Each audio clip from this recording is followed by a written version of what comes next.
जिस तरह परशुराम की शक्ति से दुष्ट शक्तियों में भय होता है, वैसा ही भय आज पाकिस्तान में भी है। भारत के साथ युद्ध की आशंका से पाकिस्तान में चारों तरफ बौखलाहट फैली हुई है। डीएनए में हमने आपको दिखाया था कैसे पाकिस्तानी फौज ने अपने टैंक्स को बॉर्डर के इलाकों की तरफ भेजना शुरू कर दिया है।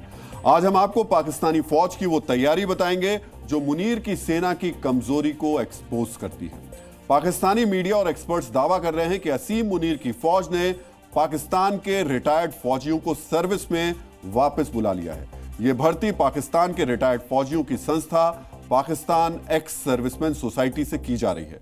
दावा यह भी किया जा रहा है कि हजारों रिटायर्ड फौजी लिस्टिंग के लिए तैयार हो गए। इस दावे की पुष्टि पाकिस्तान के रिटायर्ड फौजियों की संस्था से भी हो गई है, जिसके अध्यक्ष retired lieutenant general Abdul Qayyum ने कहा है कि उनकी संस्था आसिम मुनीर की फौज के साथ खड़ी है। लेकिन क्या ये रिटायर्ड फौजी वाकई पाकिस्तान की ताकत बन सकते हैं, ये समझना आपके लिए बेहद जरूरी है। पाकिस्तान की फौज में 20 से 25 साल की सेवा देने के बाद पेंशन का नियम है, यानी अगर किसी जवान को 16 साल की उम्र में भर्ती किया गया तो पेंशन लेने के लिए वो कम से कम 41 साल की उम्र में रिटायरमेंट लेगा। इसी तरह अगर कोई अफसर 21 साल की उम्र में कमीशन हुआ तो पेंशन के साथ रिटायरमेंट के वक्त उसकी उम्र कम से कम 46 साल होगी। दोनों ही हालात में पाकिस्तान के रिटायर्ड फौजी 40 साल से ज्यादा उम्र के होंगे। इनकी संस्था के बने 34 साल हो चुके हैं, तो अधिकतर रिटायर्ड फौजियों की उम्र 45 साल से कहीं ज्यादा होगी। हो सकता है ये रिटायर्ड फौजी युद्ध की रणनीति में भले ही थोड़ा बहुत योगदान दे पाएं, लेकिन इस उम्र के फौजी जंग के मैदान का दबाव बिल्कुल भी नहीं झेल सकते। पाकिस्तान के एक्सपर्ट्स दावा कर रहे हैं कि वो 30 लाख रिटायर्ड फौजियों की भर्ती करेंगे। तो आगे बढ़ने से पहले जरा इस दावे का डीएनए विश्लेषण भी कर लेते हैं। पाकिस्तानी फौज अपने फौजियों की तनख्वाह और भत्ते पर प्रतिदिन तकरीबन 130 करोड़ रुपए खर्च करती है। पाकिस्तानी आर्मी, नेवी और एयरफोर्स में कुल मिलाकर 6,60,000 जवान और अफसर हैं, यानी औसतन एक पाकिस्तानी फौजी पर प्रतिदिन का खर्चा लगभग 2,000 रुपए आता है। अब पाकिस्तान दावा कर रहा है कि 30 लाख रिटायर्ड फौजियों की भर्ती हो रही है। अगर इन 30 लाख फौजियों को प्रतिदिन लागत 2,000 से हम गुणा कर दें तो यह आंकड़ा हो जाता है 600 करोड़ रुपए, यानी पाकिस्तानी सरकार को हर रोज अपनी फौज पर 730 करोड़ रुपए सिर्फ सैलरी और भत्तों के लिए देने होंगे। सीधी कैलकुलेशन है, रिटायर्ड फौजियों की भर्ती से पाकिस्तान की फौज पर खर्चा 4 गुना बढ़ जाएगा। क्या कंगाल पाकिस्तान इतनी बड़ी रकम खर्च पाएगा?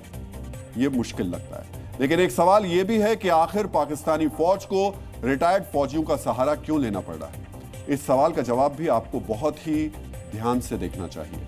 पारंपरिक तौर पर पाकिस्तान में सबसे ज्यादा फौजी भर्ती खैबर पख्तूनवा और पाकिस्तानी पंजाब से होती थी, लेकिन तहरीके तालिबान के खिलाफ पाकिस्तानी फौज ने जो सैन्य अभियान किए, उससे खैबर पख्तूनवा के करोड़ों लोग विस्थापित हो गए। नतीजा हुआ कि इस प्रांत के नौजवानों की दिलचस्पी फौज में कम हो गई। पाकिस्तान के पंजाब में इमरान खान के खिलाफ फौज की साजिश गुस्से की वजह बनी।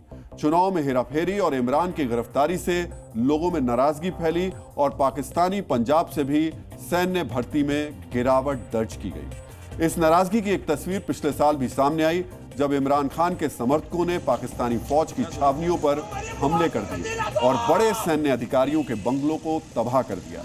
पाकिस्तानी फौज को भी पता था एक दिन लोगों का गुस्सा सहना पड़ेगा, इसलिए पाकिस्तान एक्स सर्विसमैन सोसाइटी को खड़ा किया गया, जिसे आज पाकिस्तान के लोग असीम मुनीर का एक प्राइवेट आर्मी के तौर पर देखते हैं। ऐसा क्यों कहा जाता है, अब इसे भी गौर से देखिए। रिटायर्ड फौजियों की इस संस्था की फंडिंग पाकिस्तानी फौज के जो बिजनेस विंग है, यानी फौजी फाउंडेशन से होती है। यह संस्था एक एनजीओ के तौर पर पंजीकृत है, लेकिन आज तक इसका कोई ऑडिट नहीं हुआ है। इमरान खान की पार्टी के नेताओं और कार्यकर्ताओं पर हमले के इल्जाम इस संस्था पर लग चुके हैं और इस सोसाइटी के जरिए फौज के उन अधिकारियों पर भी दबाव डाला जाता है जो सीनियर लीडरशिप का विरोध करते हैं। आसिम मुनीर और पाकिस्तानी फौज रोजाना एक नया दांव चल रहे हैं। वो पाकिस्तानी आवाम के बीच अपनी खोखली ताकत का भ्रम फैलाना चाहते हैं।